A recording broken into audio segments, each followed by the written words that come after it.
Hi வணக்கம். இன்னைக்கு பார்த்தீங்கன்னா பாண்டியன் ஸ்டோர் இன்னைக்கான எபிசோடு தாங்க பார்க்க போகிறோம். அதுக்கு முன்னாடி என்னோட சேனலை சப்ஸ்கிரைப் பண்ணி வச்சுக்கோங்க. வாங்க கதைக்குள்ளே போகலாம். இப்போ பார்த்தீங்கன்னா என்ன பண்ணுறாரு, சக்திவேல் வந்து குமாரை பார்த்து அடி அடின்னு அடிக்கிறாரு. எப்படிடா என் அண்ணனை உனக்கு கொல்ல மனசு வந்தது, அது மட்டும் இல்லாமல் அவர் உன்னை வளர்த்தவருடா, அவரை போய் எப்படி நீ கொல்ல பார்த்த அப்படி இப்படின்ற மாதிரி சொல்லி என்ன பண்ணுறாரு, செஞ்சதெல்லாம் அயோக்கியத்தனம் வேற, அவன் மேலே வேற பழியை போட்டு வச்சிருக்க, எப்படா நான் எண்ணெய் முகத்தில் முடிப்பேன் அப்படின்ற மாதிரி போட்டு சரியான அடி அடிக்கிறாரு. அடிச்சுட்டு என்ன பண்ணுறாரு, குமார் எவ்வளோ மன்னிப்பு கேட்குறாரு. என்ன பண்ணுறது, என் வயிற்றுல வந்து பிள்ளையா பிறந்துட்டேன், நீ இதுக்கப்புறம் வாழை ஒழுங்காக சுருட்டி வைக்கல, நானே உன்னை கொன்றுவேன் அப்படின்ற மாதிரி வீட்டுக்கு கூட்டிகிட்டு வரும்போது என்ன பண்ணுறாரு, செந்தில் பார்த்துட்டு என்ன பண்ணுறாரு, அப்பா இவன் வந்துட்டான் அப்படின்ற மாதிரி அடிக்க போக அதுக்கப்புறம் என்ன பண்ணுறாங்க, கோமதி வந்து தடுத்துட்டு குமாரை போட்டு ஓங்கி ஒரு அறை விடுறாங்க.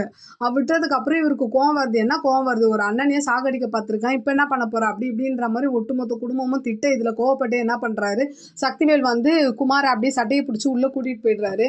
இந்த பக்கம் பார்த்தீங்கன்னா ராஜு என்ன பண்ணுறாங்க, கதிர்கிட்ட போய் அப்படியே தனியாக பேசிகிட்டு இருக்காங்க. எதுவாக இருந்தாலும் என்கிட்ட சொல்லு, எந்தையும் மறைக்காத, இப்படி மறைச்சு நீ என்னை பற்றி யோசிக்கவே மாட்டேற அப்படின்ற மாதிரி கட்டி பிடிச்சி அழுக. அப்போ கதிர் வந்து இனிமேல் எல்லா விஷயத்தையும் நான் உங்ககிட்ட சொல்கிறேன் அப்படின்னு சொல்லிட்டு என்ன பண்ணுறாங்க, சரிவா இப்போ உங்கள் அப்பாவை போய் ஹாஸ்பிட்டலில் பார்த்துட்டு வரலான்ற மாதிரி சொல்ல அவங்களும் கிளம்புறாங்க.